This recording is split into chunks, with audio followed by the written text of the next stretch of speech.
السلام علیکم۔ آج ہم قومی تعلیمی پالیسی 1998 سے 2010 پڑھ رہے ہیں۔ یہ قومی تعلیمی پالیسی کے چیپٹر کا ہمارا لاسٹ ٹاپک ہے اور اب تک یہی پالیسی چل رہی ہے۔ 1997 میں جب مسلم لیگ کی حکومت دوبارہ اقتدار میں آئی تو اس وقت وزیر اعظم نواز شریف نے ایک نئی تعلیمی پالیسی بنانے کی تجویز دی، حکم دیا۔ اس کے مطابق اس وقت کے جو وزیر تعلیم سے سعید گوس علی شاہ نے اپنی تعلیمی پالیسی تیار کی اور مارچ 1998 میں اس کو پیش کی۔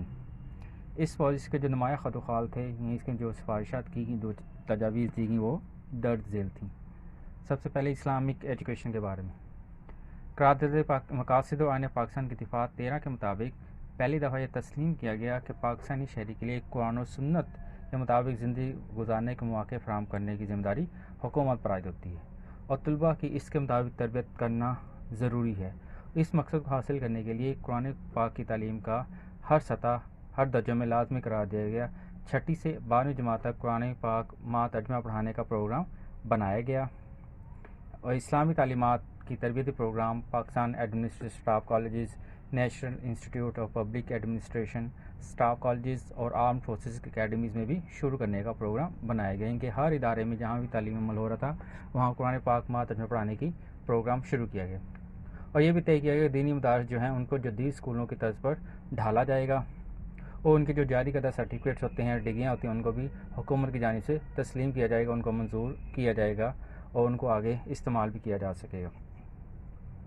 دوسری جو تجویز تھی وہ ابتدائی تعلیم کے بارے میں تھی۔ ہم جانتے ہیں کہ بین الاقوامی سطح پر بھی ہمارے بھی تعلیم حاصل کرنا ہر شہری کا فرض، بنیادی حق سمجھا جاتا ہے، لہذا اسی پالیسی میں یہ بات تسلیم کیا گیا کہ ہر شہری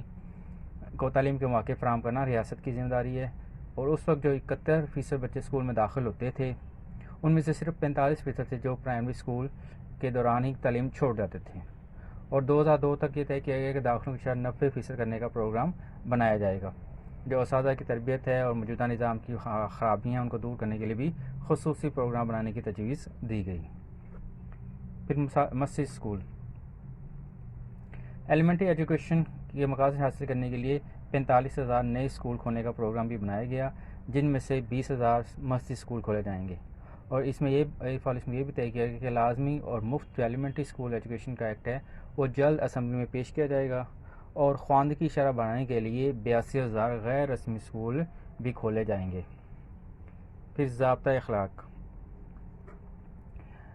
اس تعلیمی پالیسی میں پہلی بار اس بات کی طرف دھیان دیا گیا ہے، اس بات کی ضرورت محسوس کی گئی کہ اساتذہ کے لیے ایک ضابطۂ اخلاق تشکیل دیا جائے گا اور تعلیمی بہتری کے لیے اسے نافذ بھی کیا جائے گا کہ اساتذہ وغیرہ کس اصول و ضوابط کے مطابق اپنا کام کریں گے، اپنی جاب وغیرہ کس طرح ادا کریں گے، ان کے لیے ایک ضابطۂ اخلاق تجویز کیا گیا۔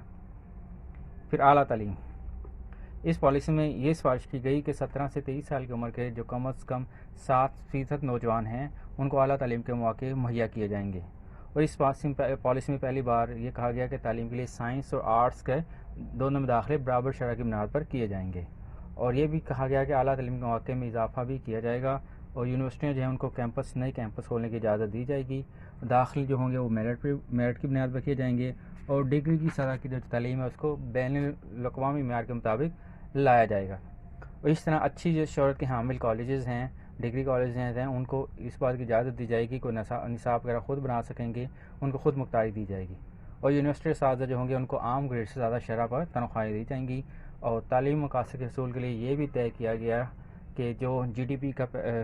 جو فیصد جی ڈی پی کی شرح کا ہے اس کا 4% ہم تعلیم پر خرچ کریں گے، تعلیم کے لیے اس کو استعمال کیا جائے گا۔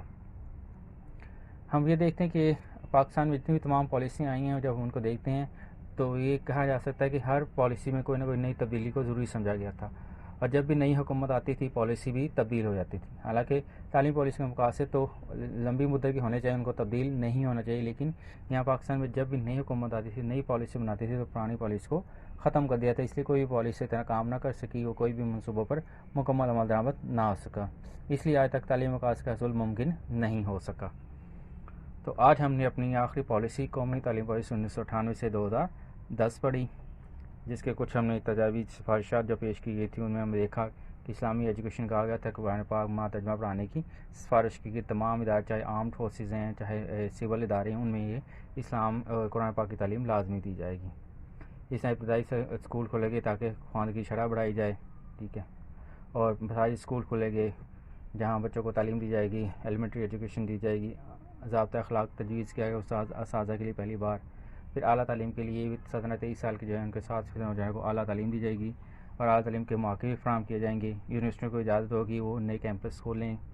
اور جو ڈگری کالج ان کو خود مختاری ہوگی، اپنا نصابات وغیرہ خود تجویز کر سکتے ہیں۔ تو یہ اس پالیسی کے کچھ اہم پوائنٹ تھے، یقیناً آپ کو سمجھ آیا ہوگا۔ السلام علیکم۔